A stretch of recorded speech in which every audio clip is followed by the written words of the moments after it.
right around the city, just killing some time right now. Wanted to answer some questions, a quick Q&A about the trip, moto travel in general. Probably doing it on a Supermoto too.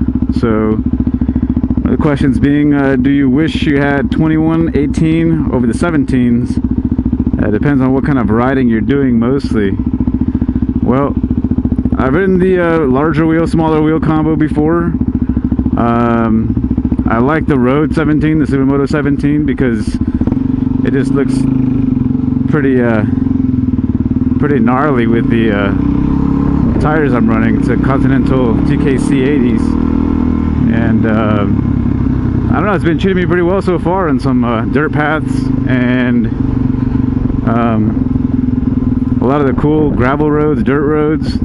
I haven't had a problem so far. So I would definitely say I would, you know, like the 17s over anything else.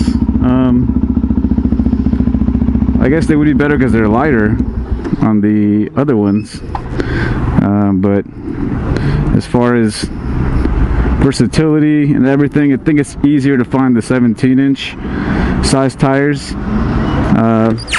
¿Me la puede llenar? Hasta arriba, como por aquí. Si me hace el favorcito, hay que bajarse de la... Ah, sí, claro. Super eso, regular. Super, por favor. And so yeah, I mean, it's been treating me well so far. They got a 120 70 17 in the front and 150 70 17 in the back. Front's still pretty good as far as life goes, and the back still has maybe like about 1,000 miles or so left on it. Just mob it around the city. Second question: what is the average cost of hotels in each country that I've passed through? Well, average hotels just depends on like where you are, Central America wise. Mexico is going to be one of the cheapest. Same thing with a little bit of Guatemala. Nicaragua is pretty cheap, I'd say. But average cost would probably be between maybe $6 to like $35 or so. Of course, like the more you are stranded somewhere, or the more you are away from like a main hub or something, the more expensive it could probably be. I've personally paid, I think, about $40 for the most expensive one, and that was because it had, I was looking for bike parking and make sure it was behind a gated area, so I don't want to leave my bike out on the street and have it stolen. So some of the cheapest ones have been like, you know, $6, $10, and that's for like a person, 2 people. So it can be pretty cheap if you want to do it that way. Of course, the camping part, if you want to camp, it's going to be free. Mainly everywhere you go is going to be free camping. That's another good thing about it, is it is free camping. Mainly along the beaches, it's going to be a lot easier to camp. And I would say even in some of the city areas, I've seen some parking lots you can camp at, the back of buildings. I mean, pretty much like in the US, it would be, you can pretty much camp wherever you want as long as somebody doesn't kick you out, I would say. Question number 2, or 3 or 4, let's just call it second question, third question, fourth question. I guess they're all going to be answered anyway.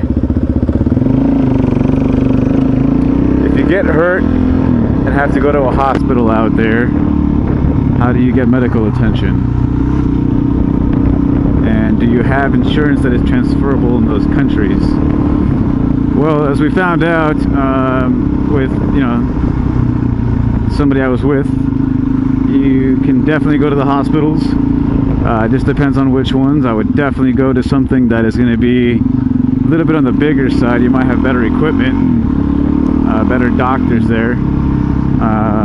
It's pretty much everywhere in the US and the world, you know, you're going to have your grade A doctors that pass all their classes with, you know, straight A's, and you can have your doctors that barely pass all their classes with like C's and D's. As far as insurance goes, you can definitely get insurance for different countries, like health insurance that transfers everywhere. Most of the time you might have to pay out of pocket up front, and then they would reimburse you back. But it's something you can definitely look into. I personally don't have any insurance at all, whether it be, you know, health insurance or bike insurance. I usually don't do that. I leave it up to the country I'm going to, mainly because they usually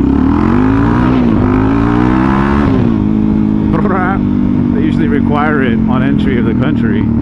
So that's why I usually don't do the insurance thing unless they tell me I have to.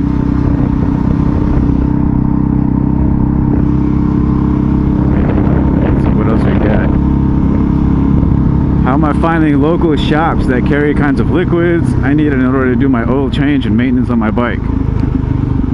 Well, it's kind of just a question of literally asking around to see who does what and what they do.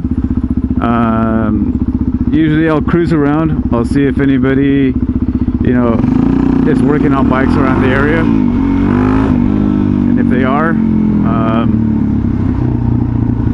I'm pretty much gonna ask if they have any oil and filters. I found out that I can use the oil filters and whatnot from like the tuk-tuks, the little three-wheel drive, little one-wheel drive or two-wheel drive things that are red. I can definitely use those. It's about the same size. I think it's like 1 millimeter off, and it just fits right into my oil thing. Of course, I'm using the DRZ filter, which is going to be like the cartridge style.